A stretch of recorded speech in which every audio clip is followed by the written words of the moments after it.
Bonjour, tout d'abord félicitations pour votre restauration capillaire. Nous allons regarder ensemble les instructions de lavage après votre opération.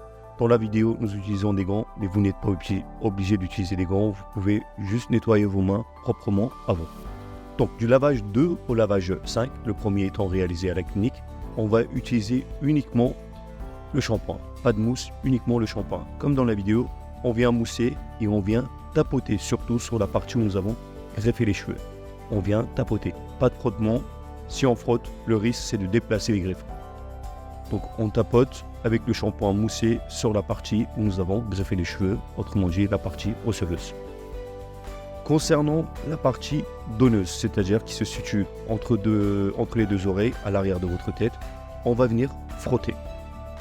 On va venir frotter légèrement car les premiers jours, cette partie-là peut être sensible, mais dans les jours à venir, on peut augmenter un peu la pression et frotter un peu plus fortement sur cette zone-là. Il ne faut pas avoir peur de frotter la zone donneuse car il n'y a pas de risque sur cette zone-là. Une fois que nous avons mis le shampoing sur la partie receveuse et sur la partie donneuse, on vient le nettoyer avec de l'eau tiède et à basse pression. C'est très important, eau tiède et à basse pression.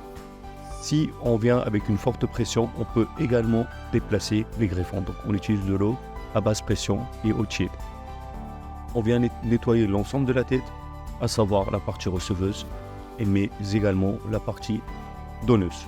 Une fois que c'est fini, on peut le sécher avec une serviette à papier. On vient de voir ensemble comment faire le shampoing quotidien du lavage 1 au 5. Là, on va regarder ensemble comment faire ce lavage quotidien du lavage 6 au lavage 10. Du coup, à partir du 6e lavage, on va commencer à utiliser de la mousse. Avant d'utiliser le shampoing, on va mettre la mousse partout, c'est-à-dire zone traitée et la zone donneuse. On va tapoter gentiment en mettant pas mal de mousse un peu partout et on va laisser agir. Alors, à quoi ça sert? Ça sert à adoucir les croûtes et ça va vous aider aussi pour la démangeaison. On va laisser agir cette mousse de 20 à 30 minutes. Donc on va attendre avant de le rincer de 20 à 30 minutes. Une fois que ce temps est passé, on va le rincer avec de l'eau tiède et à basse pression. Donc je répète, eau tiède et basse pression. On le rince. Une fois que c'est rincé, on refait, comme dans la vidéo précédente, le shampoing. Donc je résume. 1 au 5, que du shampoing. 6 au 10, d'abord la mousse, puis le shampoing.